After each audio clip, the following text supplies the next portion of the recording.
Olá, investidores! Bom, conforme a gente combinou, vamos continuar a conversar aqui sobre o fundo imobiliário multirrenda da XP, o fundo que vai investir em ativos financeiros com laço imobiliário. Então, para esse vídeo aqui, a gente vai primeiro falar sobre o que são fundos recebíveis, né, de recebíveis, vamos lembrar disso. Depois vamos falar um pouco sobre a equipe de gestão, o momento da classe do ativo. Depois a gente vai dar uma olhada nas principais características do produto em si, no pipeline de alocação dele. E, por fim, alguns pontos são importantes serem considerados nessa oferta. Bora! Os FIIs de recebíveis, eles nada mais são do que dívidas imobiliárias, ou seja, o fundo ele vai emprestar dinheiro para financiar projetos ou operações de empresas do setor imobiliário e, claro, vão ter alguma garantia, né? Como garantia vão ter algum imóvel para isso, tá? Ou seja, eles são fundos que investem em CRIs e LCIs, por exemplo, e esse pagamento de juros é que vão gerar o fluxo de caixa do fundo. A partir daí, os rendimentos são distribuídos para os cotistas, normalmente funciona de forma mensal e gera aí uma renda passiva para você. Um ponto interessante, né, a ser considerado. É importante, porém, que você, investidor, fique atento, fique ligado ao risco de crédito dessa dívida. A gente vai falar disso um pouquinho mais à frente. A gente já gravou um vídeo aqui explicando os tipos de fundos imobiliários, né? Se você ficou em dúvida sobre qualquer ponto, sobre pontos negativos, positivos dessa classe, dá uma olhada lá na nossa sequência de vídeos que você vai relembrar disso com mais clareza. Bom, a XP Asset ela foi fundada em 2006 com um fundo de renda variável, né? A gestora ela surgiu dentro da XP Investimento. Atualmente, possui mais de 180 bilhões de reais sob gestão, com mais de 4 milhões de cotistas, 13 estratégias diferentes de investimento. A área de crédito imobiliário ela existe desde 2012. O gestor de estratégia é o André Massetti. Ele tem mais de 15 anos de experiência no setor imobiliário, está na XP há mais de 8 anos. Mas apesar da experiência do gestor, dos seus sócios, boa parte da equipe de analista tem menos de 5 anos de experiência no mercado financeiro. A gestora, ela tem números relevantes, sem sombra de dúvida, com muitos processos de investimento, comitê muito bem estruturado, mas tem dois pontos que chamaram mais a nossa atenção, né? Primeiro, a área ela possui analistas relativamente jovens ainda no mercado e convenhamos que passar por algumas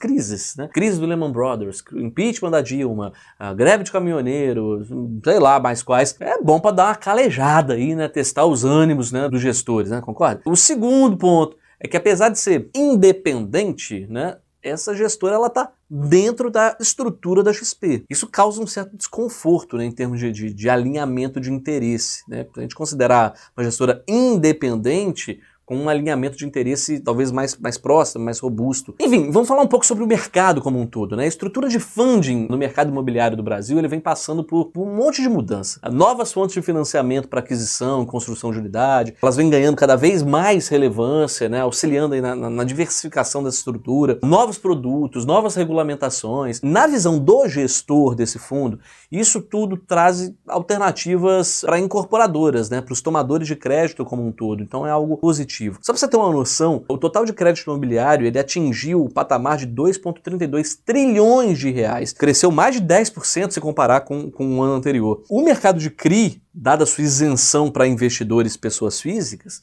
ele parece, né, que vai continuar promissor aí para os próximos anos, mas é sempre bom ficar atento, ficar ligado, porque apesar da relação de distrato no último ano, ela se mantém em patamares baixos, né, cerca de 11%, se comparado com 2015, 2016, por exemplo, o percentual de distrato era na casa dos 40%. O momento de mercado hoje, ele continua, de certa forma, desafiador, né, porque se pelo lado das incorporadoras é importante você ficar atento à saúde financeira, né, o nível de saúde financeira, o nível de alavancagem da empresa, do lado dos clientes, a inflação corrente, que está alta, ela tende a prejudicar a renda e, claro, as condições de crédito acabam ficando mais rigorosas. É bem verdade que a lei do distrato, sancionada lá no final de 2018, ela mitigou a desistência por parte de quem está comprando, né? E botou novas regras aí para resolução de contrato, em operação de incorporação e assim foi. Mas com uma Selic projetada na casa dos 15%, uma inflação na casa dos 6%, o mercado para ativos mais high yield tende a ficar desafiador. É bom ficar ligado. Em relação a esse fundo, o objetivo de retorno é CDI mais 2 até CDI mais 3% líquido para o cotista, líquido no seu bolso. A taxa, ela chama muito a atenção, sim, eu sei, mas é bom lembrar, porque se pelo lado do cotista a rentabilidade é atraente, do outro lado tem alguém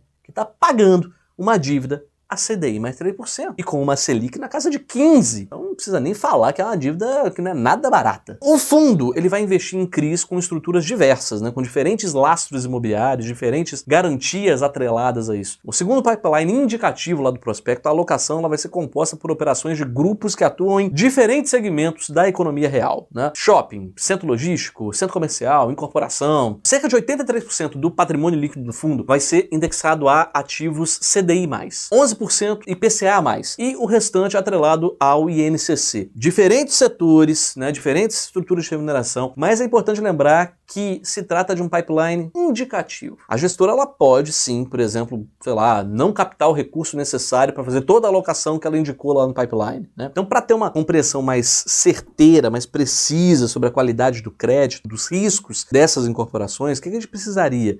Ter mais clareza sobre que nomes vão efetivamente compor o pipeline no fundo, né? Como se trata de um IPO, uma oferta primária, a gente vai falar isso daqui a pouquinho, a própria gestora, por motivo de compliance, ela não pode abrir esses nomes, tá? E como se trata então de um IPO, a gente tem uma maior dificuldade de analisar sobre a qualidade dos créditos dentro do fundo, né? E se a relação risco-retorno efetivamente faz sentido. Então o que é importante? Que você fique atento, porque em um cenário de maior complexidade, como o que a gente está passando hoje, né, uma análise mais detalhada de crédito é importantíssima e indispensável. Além disso, a própria gestora ela vai fazer algumas originações, né, de alguns ativos. E aí, galera, junto com a questão do IPO, vem outra. Se a própria gestora estruturou algumas operações, se existia a necessidade de liquidação do fundo, a gente não sabe exatamente qual ia ser a demanda para essas originações. Certo? Então é importante ficar ligado. Bom, segundo o estudo de viabilidade da gestora, o yield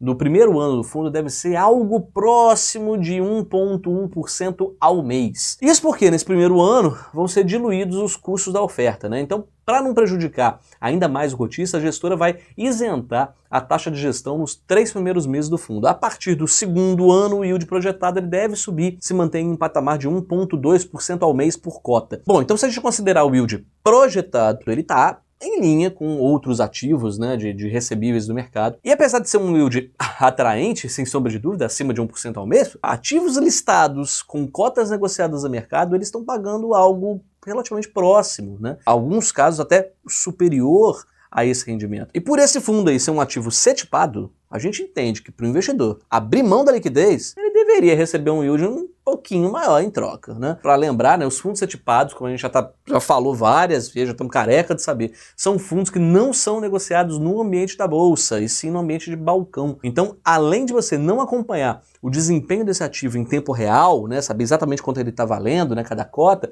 se você quiser vender, você ainda vai depender da corretora conseguir encontrar algum comprador interessado. O que você efetivamente vê vai ser sempre a marcação da cota patrimonial do fundo. Isso só vai ter alguma remarcação caso algum dos ativos investidos ali tenha algum default, né, tem algum calote, ou tem alguma remarcação de dívida. Mas aí, galera, aí provavelmente já vai ter sido tarde demais, né? Então é bom ficar sempre atento antes disso acontecer. O objetivo desse vídeo era apresentar rapidamente os principais pontos positivos e negativos dessa oferta, né? Nos próximos vídeos a gente vai detalhar melhor cada um desses pontos. Então se você quer saber mais sobre retorno, risco, tudo mais desse ativo, se liga nos próximos vídeos.